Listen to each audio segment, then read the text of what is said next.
vivimos un montón de gente en edificios enormes y no nos conocemos los unos a los otros. No sabemos cuándo un niño se pone malo o cuando hay emergencias o cuando hay necesidades, y este modelo hace que esa comunicación sea mucho más sencilla y sea mucho más fácil apoyarnos unos a otros.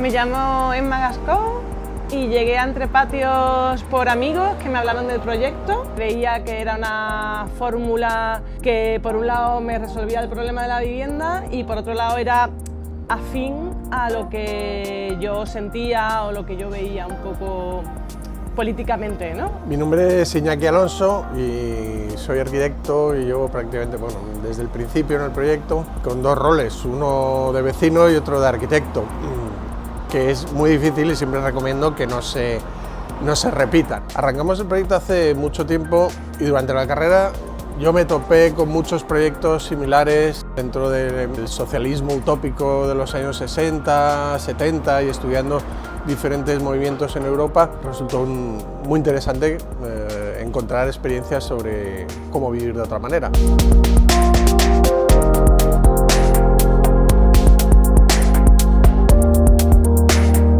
Soy Berta Iglesias, llevo desde que era jovencilla intentando generar otras maneras de vivir la ciudad y en el planeta, y bueno, por fin lo hemos conseguido. Creo que lo que nos distingue de otros proyectos comunitarios, que hay muchos afortunadamente, es el derecho de uso. Entre Patios es propiedad colectiva, las viviendas son de la cooperativa, no son de cada una de las personas que integramos el proyecto, y para mí ese es el punto que lo distingue de cualquier otra iniciativa comunitaria, porque supone romper con la propiedad privada en un tema tan delicado como la vivienda y garantiza que este pequeño capitalista que llevamos dentro no se pueda hacer con el proyecto y no pueda corromperlo a futuro. Soy Nati, soy vecina de Entre Patios y empezamos en este proyecto en el 2015. Nosotros tenemos un hijo con discapacidad intelectual que va a cumplir 40 años el mes que viene. Ellos también pueden aportar mucho a la sociedad, pero no tienen sitios donde poder hacerlo, ¿no? Entre Patios nos aporta ese tema de que él puede colaborar. Él pues pasea a los perros, alguna vez ha paseado algún peque, está en las entrepateadas, en la parte del grupo de consumo él está siempre. Yo sé que hay que verse para...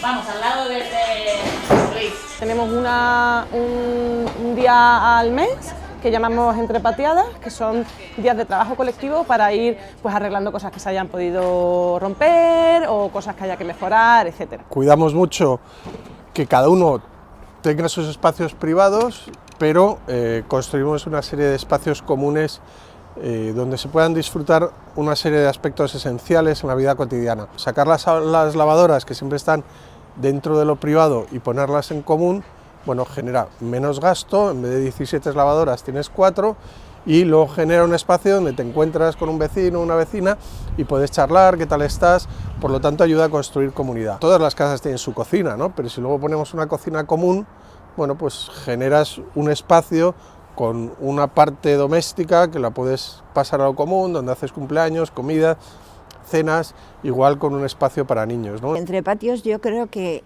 la ventaja que tiene es que hay una intencionalidad del cuidado y de compartir y del bien común, que en otras casas, porque aunque la estructura también lo permita, no hay esa intencionalidad. Entonces se da con algunas vecinas, pero no con todos y con todas, ¿no? Como aquí.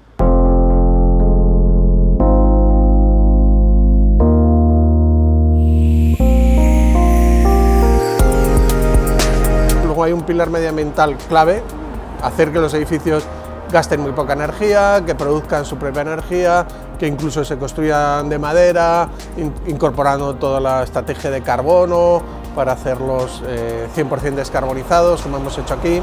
También en cuanto a crianza, una de las características es que experimentan mucha libertad desde pronto. Como todos consideramos que nuestra casa va más allá de nuestra puerta de la vivienda en concreto, sino que se traslada también a los espacios comunes y además nos conocemos todos y tenemos esa confianza, las criaturas desde muy pronto van yendo a casa de los demás, van utilizando los espacios, van haciéndose responsables también de los espacios. Si tú hablas de un proyecto comunitario no tendría a lo mejor nada que ver con el derecho de uso, pero si hablas de una intencionalidad de la parte comunitaria, entonces ya sí que tiene que ver, porque el derecho de uso lo que permite es que eso no se rompa. A mí me hubiera gustado que se pudiera extender el modelo sin que hubiera tanta solvencia económica de partida. Aún así, no es un proyecto súper caro, está por debajo de los proyectos de vivienda de la zona, del entorno, y además, bueno, pues siempre pienso que no lo estoy poniendo a mi uso personal, sino que estamos generando un edificio que las generaciones futuras, una vez que esté pagada la hipoteca, sí que podrán acceder a él desde rentas mucho más bajas que las que tenemos los que estamos aquí viviendo, ¿no?